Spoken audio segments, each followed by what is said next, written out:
It's only at Burt Wolf Ford, the biggest savings event with the biggest and best savings on Ford Escapes. Like a 2017 Escape SE all-wheel drive sports package, as low as $21,300. Yes, only $21,300. You'll save over $11,500. Go to BurtWolfFord.com for more internet discounts on all new Fords. It's the biggest savings event at Charleston's only Ford dealer, Burt Wolf Ford, Patrick Street Plaza, Charleston. Welcome back to the Section 304 podcast, where we're drinking beers and talking ears. Thanks for checking out the show this week. And like I said earlier, the show is available on iTunes, Stitcher, YouTube, and now SoundCloud site. So we're getting it out there. We're getting it out there for you guys to check it out in various different ways. And you can also stream it at the website, section304podcast.com. Before we get into the player interview, which is, of course, is our new cast member, Avon Cobourne, I'm going to remind you guys that next week we'll be able to announce a Bearwood Company Fan of the Week. It's your opportunity to upload your pictures of yourself at a tailgate, anywhere, rocking your gold and blue, and then we will put your name into a hat at the end of the season and draw out a winner, and you'll win one of those beautiful pieces from our friends at the Bearwood Company. Make sure you check them out on social media. So, usually at this time, we're fiddling around with something, trying to make sure our phone is connected. But the good thing is, our guest is in the studio and is going to be working with us for the next 14 weeks after this. The all-time leading rusher at West Virginia University. Welcome back to the Mountain State, Avon. Hey, dog. Well, I'm glad to be back. I'm actually happy to be on the show. I mean, I made a ghost appearance last year somehow. I mean, I don't know. Someone said I was on there. It's the lost episode. Right. Man, it's awesome. I'm glad to be back to West Virginia. Opportunities allowed this to happen, and I'm thankful for it. Well, tell us, what have you been up to? You left Morgantown in 2003. Actually, 2002 would have been your senior, so you graduated in 2003. Yeah. Where had you been? What's been going on? So when I left West Virginia, I went to the Detroit Lions, and then from Detroit Lions, left the Detroit Drinking beers and bourbon ears. Bourbon ears, baby. I went to Detroit Lions, and I realized that I wasn't good enough to stay in Detroit, which is a lie. I was just young and stupid. Went to Miami, and yes, I went to Miami. Welcome to Miami. Yeah, when you get welcome to Miami and you've been there once before, and you were like, oh my God, I'm only coming back to party, and I came back for a job, and I was partying. Wasn't a very good look. I went there. I had a cup of coffee, and they got me out of there. then I went to Canada, and I was like, I want to be a star. Like, can I be a star up here? And they said, yes, you can be a star. But I started playing special teams, and I was a beast. And then that was in 06. And in 07, I know you guys would not believe this, but this 240-pound frame that I didn't have played linebacker, real linebacker, which is crazy. And I was smacking them old linemen. I think I remember. I was smacking those old linemen, coming downhill on them. That's not uncommon though in Canada for people to play both ways or to switch sides of the ball, right? Yeah, it is, because you're specific. You've been groomed to be a certain. But I was such a good special teams player. Yeah, I'm patting myself on the back. I was such a good special teams player. They were like, look, and you would not know who they actually said. We're going to let this person. You know, there's no chance of you starting unless an act of God. You know, he's going to be our starter. If you want to make a team, you got to play defense. I said, what? Do you know what I've done? But I humbled myself. That was a lesson learned. I humbled myself. And I played linebacker that year. But then at the end of the year, in the playoff game, I ended up playing running back. So, you know, it found its way back to me. So, did that. Now, 2007, the person that actually got the spot, was given the spot. In 2008, I had an opportunity to compete against him. And I had 2 goals that year. One goal was to be the star running back of a professional football team. And the second goal was to be the MVP of the Grey Cup, which is the championship game in Canada. And I got one or two of those goals. I made it to the Grey Cup. I didn't win it, but I was a starter. The guy that actually that they told me that I wouldn't be able to play was Jared Payton. Dad was awesome, sweetness, but son wasn't very sweet. I didn't realize you played with him. Yep, played with him. I mean, he's a great dude. I look at it like this. I was so much more hungry than he was because his bank account was like millions, and mine was like maybe a couple $100,000, or not even $100,000, a couple thousand, like tens of thousands. You know, like he had millions, I had tens of thousands. Why do you play soccer? He probably tried to. I think that's somebody else. No, that was what and he did too though. He played soccer too. Peyton did. I mean, he was all right in Miami for you, Peyton. You know what I mean? But again, it's the first time I've heard his name. Right, a long time. I didn't realize you played with him. Yep. Up there. So at that point, you were with Montreal. Yeah, Montreal Alouettes. Yeah. It was an awesome experience, man. If nobody's ever been to Montreal, I'm plugging Montreal here. Get to Montreal. Preferably before you get married. Because it's tough. I call Montreal the Miami with no ocean.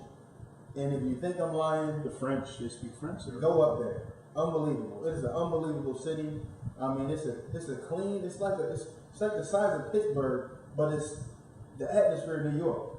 So it's a million people there, and it's the size of Pittsburgh, and it is beautiful. Wow. I mean, absolutely beautiful. So played there. I actually got an opportunity to start under Mark Trestman. Great coach, great leader. I thank him for just seeing the opportunity that I wanted, and I mean there was no way that he could have denied me on that. I came in the best shape of my life. I left my wife because in 2008 I'm sorry, I need to backtrack. In 2009, I just finished 2008. So 2009, I got married, and that was kind of that was when I really took my game to the next level. When remember I was talking about Crawford. When you have somebody that is dependent on you, you focus more. So that year, 2009, I got married. It was probably the best year of my life. I got married. That year, I won the championship, and I was the MVP the following year, which was 2009. And it was an unbelievable year. I was so focused that year. And from that point on, won the championship the next year, 2010, 2011. They disrespected me. They didn't want to give me my money, so I left and went to Hamilton, 2011, and beat Montreal in the playoff game. There you go. I went off on them too. It was crazy. Personal. It was personal. You need to look that up. The 2011 playoff, Hamilton Tiger Cats versus Montreal Alouettes. Oh, I was talking so much. I was talking cash. I was talking boy, I was talking cash. They hate. I can't say hate me because they're my brothers, but I was talking cash. Oh, I was talking cash. So beat them in the semifinals. I mean, that game was awesome. If you guys like offense, that game was awesome. I mean, 50-yard run, 70-yard touchdown. I mean, it was one of those games, back and forth, back and forth. It came down to the last second, and then the crazy thing was, this is kind of behind the scenes. We had to kick a field goal to win, and the field goal kicker missed the field goal. So, in my mind, I'm like, I know he's gonna miss his field goal. So you can return field goals in the CFL. Yeah. So I said, what is not gonna happen? I'm not gonna let this guy miss a field goal and somebody score a touchdown. So he missed the field goal, and I made the tackle on that field goal. Oh, yeah. I was like, I know he's gonna miss it. It's 40 yards. Like what happened was it was a time clock ran out, and he missed it. It was 30 yards. Time clock ran out. Went back to another 10. I was like, dude, no, get off the field. I took the guy off the field, went back up there, and said, look, let's get it. And then we went in overtime, and we beat them. It was awesome. It was awesome. Yeah. Let's talk a little bit about Morgantown. And I was working at West Virginia when you were there, right. And so I can kind of remember some of the things that happened. But that group that you were with, it's an interesting chapter in WVU history because Coach Nealon recruited you, Right. and you came in with that staff, and then you had to make the transition to the Rodriguez era, Right. Spot the ball. Spot the ball. Play like your hair is on fire. Remember that commercial? But and when you look back at it now, when you look back at it now, what you guys accomplished, because 2001 was, lack of a better word, a disaster. Disaster. It was terrible. What was that like? You were the starter as a true freshman, coming in a different system where you thought maybe they were going to throw the ball in the first. You know what? That was actually the biggest scare that I had. I was like, man, 4 wide receivers, they're going to throw the ball every down. I'm never going to touch the football. 300 carries later, I was like, oh my God, this dude don't never throw the football. It was crazy. Brad Lewis will let you do that. Dr. Lewis. Doctor. Don't disrespect him now. Come on. Dr. Lewis. Yeah, so it was crazy, man. Transitioning from Brad, I love you. Hey, he was my man in Music City Bowl. I don't care. Yeah. I love him too. Come on now, that Music City Bowl. Some That- say if Eli would have had another. If there's a Well, if there's a if fifth Eli quarter, would have had another 2 minutes. If it was a fifth, we would all be drinking. if there was a fifth quarter, I think West Hours is still running. Yeah, oh yeah. That we were out. Yeah. So I mean, yeah, that was an awesome game. I was actually at a friend's house and he actually took the actual plaque that was presented, not the plaque, but I don't know, it was one of those things that they give out. He took it. And I was like, how did you get this? He was like, somebody got it for me. I said, you stole that. One of the team issues ones? No, not a plaque. It was like trophy. like a banner, Like it looked like it was hanging on the side of the bar? No, it looked like it was hanging in the building. It looked like it looked like it was just like a little skinny plaque that maybe you put together. Maybe we stole. We'll tell a story. We got a story about that. We'll get to that. But back to what you were saying about Rich. You know, were you concerned about not getting your touches? I was absolutely concerned. I mean, coming coming downhill, being the guy to 4 wide receivers, not huddling up. I'm like, this is going to be crazy. But at the same time, my mentality was this, and this is a question: when does the game get the most important? Question. End of the game. End of the game. Last 2 minutes. Right. Last 2 minutes. And I'm like, this guy said he's gonna come in. We're gonna run a 2-minute drill the whole game. I'm like, well, if we got that mentality, we ain't never gonna lose.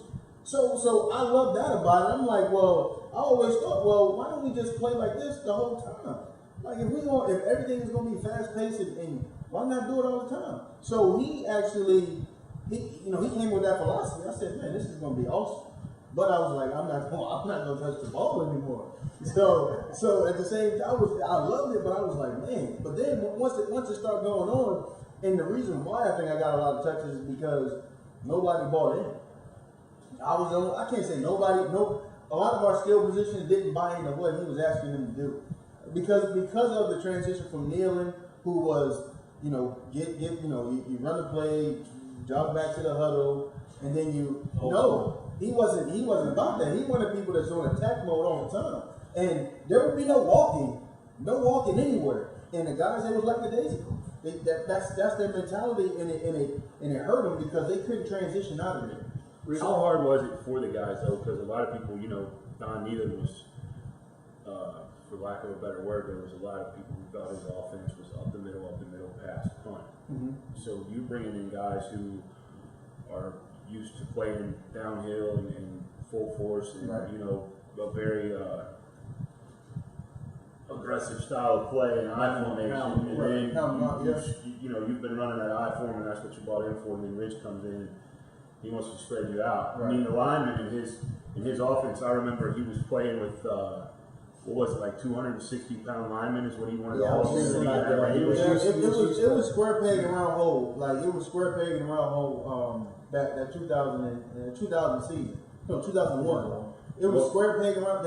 He didn't want to adapt to what he had, and I respect him for it. But at the same time, everything suffered because of that. Like he didn't want to adapt to the type of players that he had. But at the same time, if he did, he wouldn't be who he was. Right. You know what I mean? So I understand it, but that's the one gripe I have against him is that the players that I played with, he didn't give them the benefit of the doubt, because they didn't do what he did or do what he wanted them to do, they were out.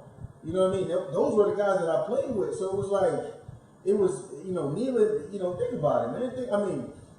You've been doing something for 4 years, 5 years sometimes, for some people, and now you want them to change. I mean, And the sign of a great coach is being able to adapt. absolutely. Well, also- That's the thing you'll see with a lot of the great coaches in the game is you Yep. can put them anywhere and they can adapt to what they've got until they get what they need to fill out their roster. That's what I think. That's what I think Rich was down there with Woody Dansler and that crew. You know, they were Right. just doing whatever they wanted. Absolutely. On offense down there, of Right. course. And I get how he wants to come in and just, you know, go ahead and let's change everything up. And then, you know, obviously in 3-4 years, you saw what happened there. What was that first year? It's 3-7. I We think played- 4-7. Is that in Wisconsin? I think we went to Wisconsin. That was his it? first season there. We lost to Temple. Yeah, that was the Temple game during that- Thanksgiving break. God, that it was was- freezing balls. We Yeah, were sitting it up was- there. Hey. I think I went down in the stands that night. I slipped on some ice going up in the stands. I think the first game was Boston College and we took it. Oh, we got We actually jumped out of it. I miss playing them. We jumped out of Florida in '93. So the first year, and then when I think of the 2002 team, I think of that as the building blocks and the foundation of the golden era of WU football. Well, You agree with this?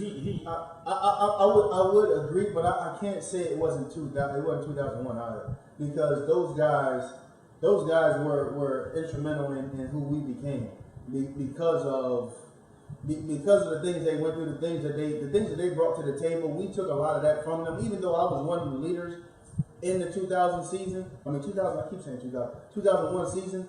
It was a lot of those guys, because you got to think about it. It's hard to erase, the leadership, because people think coaches make players.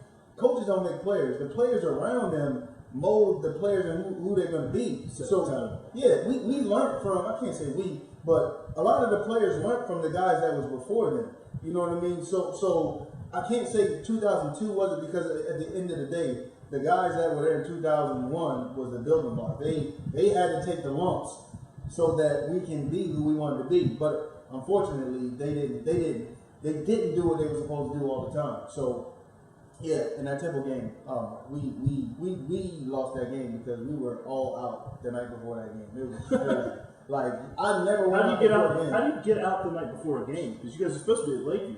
Man, we were out. We were having a good time. Let's just say that. Turn down the look. I've never done that before ever in my life. That was the first time I've ever done that, and it wasn't.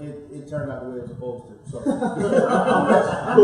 much of that do you think is due to the frustration of just the way the season was going? that was absolutely the reason why we did it. Because you come in and you put in all that work, and people, I think most people now know, but man, college football it's a job.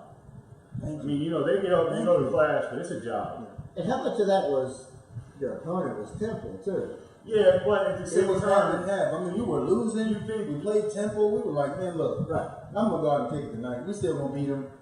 But they had athletes.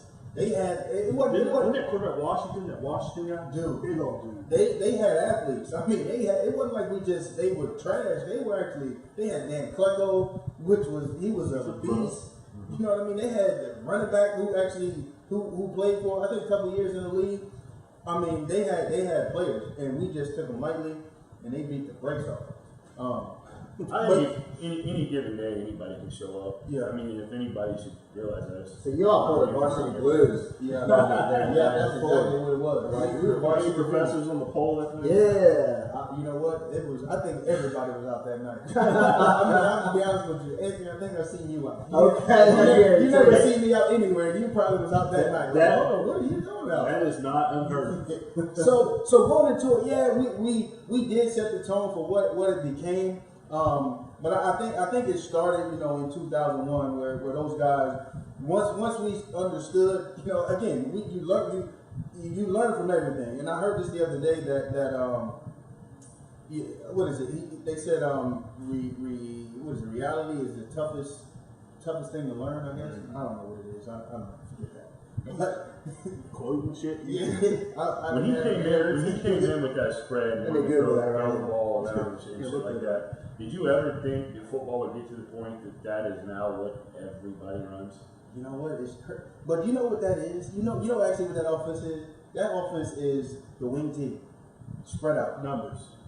They spread them out in this wing T. Everybody's coming across, pulling traps and all that. but they do it from spread out. It's the triple option. Because, talking to Pat, when Pat was running that offense, Pat said that's one of the simplest offenses he's ever ran because he honestly had 3 reads. That's it. He would look. If a hole was there, he would take it. If he could take off and pitch it, he would pitch it. If either of that was open, he'd look down for receivers. He said it's one of the easiest offenses he's ever ran. Triple option. That's all it is. I mean, if anybody knows about the triple option, it's traps and that's what it evolved to, and everybody does it except Alabama. So is it a good thing to do? Because I remember that year in 01, maybe it was 02, but I'm trying to think because I was at a Virginia Tech game on the road, and I want to say it was 01, maybe it's 2000. It was 2000. You're right. But I want to say was that Dalmatian? Was Dalmatian there with me? No, he came. It was 2003. 2001. Yeah. Okay, yeah, because they did like a 4-4-1. We could do a whole damn show on that. Yeah, he was crazy. He was crazy. Well, go ahead. Well, let's change a little bit, and let's talk a little bit about when you start. Even though you guys are losing, you're putting up numbers, and we talked about this at work. For everybody listening, Avon and I work together, so we see each other every day. We don't really talk a lot of football. He's your boss, Luke. Tell people what it really is. He's your boss. No, you know what? He's my boss. If you really want to keep it 100, like I go to Ed and say, Ed, what we gonna do today? He'd be like, look. No, we work. We're a good team. We're a good team. I want that free membership. When you start looking, when you start looking at the numbers and they're telling you, well, you're 1,000 yards away from passing Amos, do you start focusing in on becoming and passing his rushing record, or did it just happen? I didn't even know. They said it was coming up, but you never, I don't know, you do, but I didn't. It didn't matter to me. I'm like, in my mind, it's crazy because I told somebody else this story. It was actually Virginia Tech. I came up here, my junior year, they played Virginia Tech, and it was a recruiting trip. Not a recruiting trip, it was just a junior day, and my coach from high school, he actually brought me up here. They're playing Virginia Tech. 97. And Amos, Cherry Hill? yeah, I was actually living in Cherry Hill, yeah. And Amos came to, because I had a couple players from my high school that went to school here. Brian Buchanan, Casey Schiller. So those guys went to my high school. So we came up and I was chilling with them, and Amos came in. And this dude was a beast to me. Like in my mind, I was like, oh my God, this is Amos. But me being cocky and young, and I was like, because I was talking to Sean Foreman, and Sean was like, yeah, this Amos is a beast. I'm like, I don't care who they're going to be better than him. I'm going to beat all his records. And when he came in, I was like, yeah, I'm going to beat all your records. And I'm young. I didn't even know if I was going to West Virginia. Just talking shit. Just talking. I'm going to do it against you. I'm like, in my mind, I'm like, I don't care who he is. I'm going to be better than him. So, and I said that, but not even realizing that things that you say can come back really and bite you in a good way too. So, leading up to it, I had no idea. People talked about it, but I really didn't care. I just wanted to win some games. We were what, 4-7 the year before. That was horrible. And then it was 6-6 the year before that, or 6-7 or 7-6. I just wanted to win some games. And it's crazy how fast I got to 100 because got to 1,000 because I had a 260 game. And I had a couple 170 games, and they were like, "Wow, you're pretty close to 1,000 yards right now." And then Coach Trickett, anybody know Coach Trickett? He was he was like, "Have you been this close to 1,000?" And I think it was maybe 6 or 7 games, and I had 1,000 yards, and it was like, "Wow, that was cool." And I was like, I can pretty much chill the rest of the year. And I took that mentality a little bit, and I got hurt. I hurt my ankle, but I never really knew it until it happened. I knew it was coming, but I never really tracked it because it wasn't important to me. What was important was winning. And we were number 2 in the nation in rushing, and I was like, that was important to me. I wanted us to be number 1. You know what I mean, in rushing. I remember. And I'll let you kind of I'll set it up and you hit it out of the park. Talk a little bit about the BC game and the students. And because if I remember, did you run for 200 that day? I don't remember how many yards. It seemed like you were 200 some yards away and you went nuts in the first half. Because the backstory is So leading up to you getting close, I had started meeting with running backs. I had met with Amos Zaraway, Adrian Morrell. Do you remember the videos? Yeah. So I had started collecting those, knowing you were going to probably pass Amos that year, and I didn't bring him to the game because you were still over. Like, you were like 200 and some yards away. I was like, well, you know, he'll go for 100, 125. And at halftime, he was like 40 yards away. So Mike Parsons is like, you have to go get the tapes. I said, how the hell am I going to get the tapes? They put me in a state police car, hit the lights, and rushed me to the facility on the other end of town to get the tapes. Wow, that's awesome. And brought them back. I mean, we were flying during halftime because we were like, this is going to break the damn record in the second half, or we're not going to have the tapes. I know that. Yeah, that's crazy. That's crazy backstory. You know what? I remember that game. You know who went off in that game? I mean, I think we both went off because I had like a couple 40-yard runs and maybe a 50-yard touchdown run in that game. Quincy went off. I think we both had. You know what? I might have did have 100. I don't remember, but no, you had because you were. I know Quincy had he broke for like 70 yards, like a 70-yard touchdown, and I was like, I remember because I was blocking the guy, and he was like, "Damn, he's big as hell." I was like, "Yeah, he is." He's like, "Keep blocking." It's crazy people talk like that, really, during the game. But yeah, I leading up to it, man, it was I didn't have any idea what was going to happen, but you always have those feelings that this is going to be a good game. And I had one of those feelings when we played East Carolina. I woke up and told Q, I said, Q, I had a dream I went off because he was my roommate on the road, or on the road and at Lakeview. I was like, Q, I'm gonna go off this game. And then in BC, I said the same thing. I said, I'm gonna have a pretty good game this game. And it was crazy because the best part about that whole game was the end of the game. Like, and I kind of alluded to it earlier. We were talking about Dale Sparks.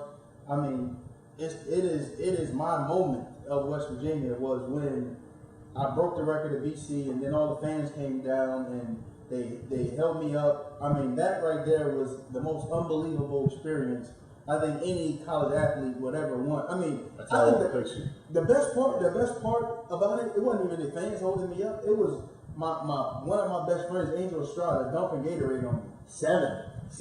The head buster. He dumped head. I was like, he killed that. He killed that. Mike Cloud? He killed somebody. I think it was Mike Cloud. That head, man. We talked about that. Man. He put him to sleep. That dude is a beast. And that was like he was a quarterback in high school. Was he?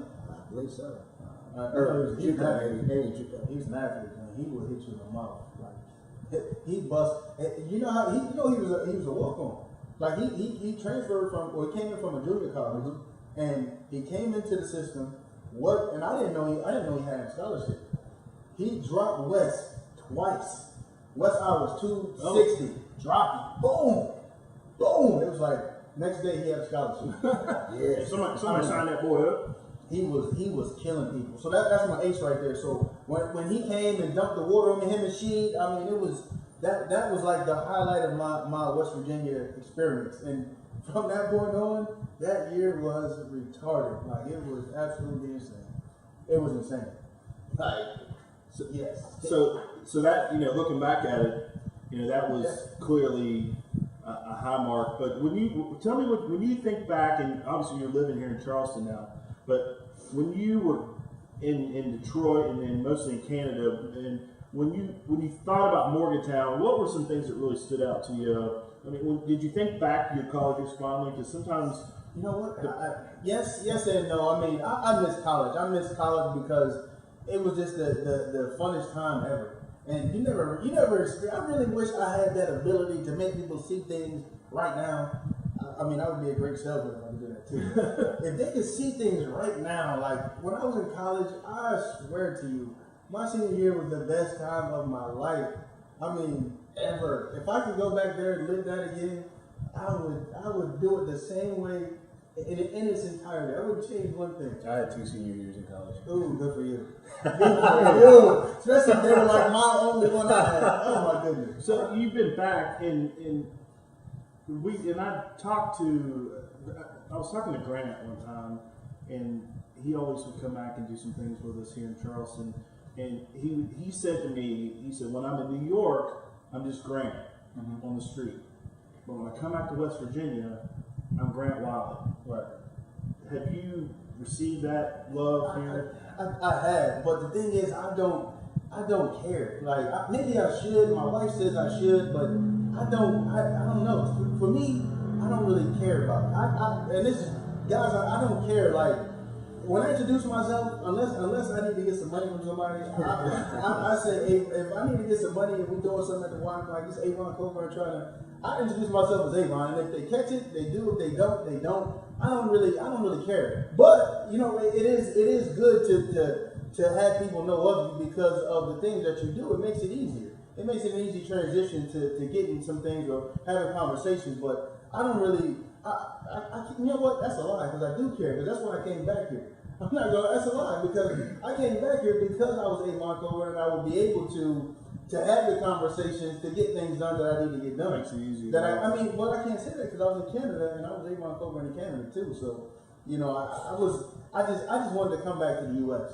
and for me, I don't want it. I don't want the whatever it is that comes with it. But I'm not going to shy away from it. I know it helps me. You earned it. Yeah, You earned it. Yeah. I don't It's shy not away like from people it. are giving it to you for you know just looking like you do. You earned it. I mean, Well, hold on, what does that mean? no, I mean like it's like you earned it. So Right. people come up You and say, take a "Hey, follow it's from Avon," it. because I mean, I think a lot of times players don't realize, man. I mean, Saturdays in Morgantown, that's what people in this state is blue collar. That's what you're living That's it, for. right. And, you know, they hold the players up to a different level, and you know, there's. They're NFL stats. So- And Yeah. the love is real though. The love is Yeah. real. Everywhere I go and I do introduce myself and they do catch it. I mean, I get the love and it feels great. I'm not gonna lie to you. It does feel great for people still to know who you are. And for me, I'm like, I don't know if they're gonna know who I am. I mean, we have Steve Slate, Pat White, KJ Harris, and the hometown hero Quincy Wilson. That's one of the stories. We gotta have him on. I promise you. That's a whole other story. They cheered for him for a 3-yard run. I had 100 yards when I came off the field. They cheered because he was coming on the field. Well, if it makes you feel any better, J.R. House got a standing ovation for throwing a 7-yard out one time. That's the state, man. That's the It's great passion, thing it's about it. passion. It's, you know, everybody here, it's like they say, you know, the state takes care of its own. Absolutely, they Yeah, do. and you're going to see that, and I try to explain that to people all the time. These guys that are these West Virginia kids that go somewhere else, they don't get it. Like, I mean, and no disrespect to like a guy like Brett Nelson, who is loved in our hometown, but dude, he would probably have a statue somewhere if he would have went to West You Virginia. think Brett's loved in Gainesville? Dude, but do they hit so many? No, but I'm saying that he's not. And I know he's not He loved was by a Teddy couple Bay. weeks. Just a couple weeks in March. Well, I mean, yeah, but like, you know, Brett's doing his thing now. Brett's up in at Marquette. coaching. Brett's a great guy. But think about Kevin Pittsnogle. Kevin Pittsnogle and Quincy Guys still Wilson, signing autographs. Robert Still getting Alexander love. can go out and people will pick up his dinner. You know, the thing I've noticed too is a lot of guys who come from out of town, they tend to come back. Owen Schmidt opens the bar up there. Flowers is always back in town. Him and Dayshawn had a spot in Morgantown. They opened. Dayshawn's another one that comes back a lot. Missoula, hell, he came from Providence, and he was coaching at Fairmont. I don't know that I think he's still there, but a lot of guys come and you know, you find out that it might not be as bad as what people project it to be. Well, I'll tell you what, I'm glad that, you know, obviously, and I'm sure we've got 16 more, 14 more weeks of this, so we'll tell the story about how we ended up working together. But I'm glad you're back in West Virginia, and I'm glad you're part of the show. And I'm sure what you're going to bring to this is a whole lot of stories. We'll get Quincy down here maybe next week. It was that We shit. need to know. We need to Yeah, know. I wanted to Let's ask do you that. A lot of people write messages to themselves. You know, Curry has, I can do all things through God, and all these people write things to themselves. What the hell is the Chill Son about? You know what? That's crazy because Chill Son was strategically something that Angel Estrada's little brother used to always say. He would bring him down. They'd be like, "Chill, son. Come on, chill, son." Oh, my bad. Got me. Chill, son. And then You know, the person that really started the writing on the mouthpieces was Phil Braxton. I don't know if you guys remember that. Receiver. He worked 21, yeah. So he actually started it, and I was like, "It's pretty dope." But the problem is, they was looking at me all the time. So. Well, you had a monster mouthpiece. Dude. Right. That mouthpiece, you had a protecting chopper. You had Oh, the big one that covered the whole shit. So did Phil, he started. That's right. He had don't sleep on his, and I wrote that one time, and I was like, well, I can't copy off of him. And then I just chill son. I was like, okay, I'm gonna do chill son, and from that point on, man, it was that, but what it transformed into was because I took it to Canada. I took it to Canada and brought it out of line, and what it became was, obviously it was a slang word, it was a word that we used in the hood. But what it came out to be was a slogan that me and my wife created. It was transform yourself to inspire someone else. Because what happened was it became a slang word, but then we transformed it into something that we can turn to motivate other people. So it was trying to, it was taking it from that perspective to bringing it to what everybody can use. So that's what it was originally. It started out just because Phil Braxton had something on his, and Angel Estrada's little brother used to always say it. I said, let me put this on there. I gotta tell you, in 2002, right, heading down to Charlotte, we won't get into that game, but I thought I was gonna be clever, right? Chill son on the vehicle we took down there, buddy of mine's truck, and man, there was probably about 6 or 7 people who had signed Chill son. Wow, that's dope. That's pretty sweet. Yeah, that's awesome. We've went extremely long on this segment. Hey man, but it's just good. getting started. Let it go. It's the first week. Let it I'm ride. feeling good in our new Happens studio. naturally. If you're watching on the video, maybe we'll do like a little live feed here shortly. These So chairs we've got a new studio. Hurt your ass. Man, hurt your ass all over the damn place. My ass cheeks are hurting pretty bad. I might get a beer. That's another show. Shut up. I'm gonna hold you. Yeah. But let's take a break, and when we come back, we're going to talk a little bit about the Virginia Tech game next week. We got a little some season predictions. Honestly, I didn't even draw my shit out, so I'm going to be on the cuff. Just kind of look at it real quick and come up with some other predictions for the season. And we haven't had a game, but we got to hand out a beer of the week, right? Got to hand out a beer of the week. So when we come back, we'll do all that, and it's going to be a long show, folks. So stay tuned.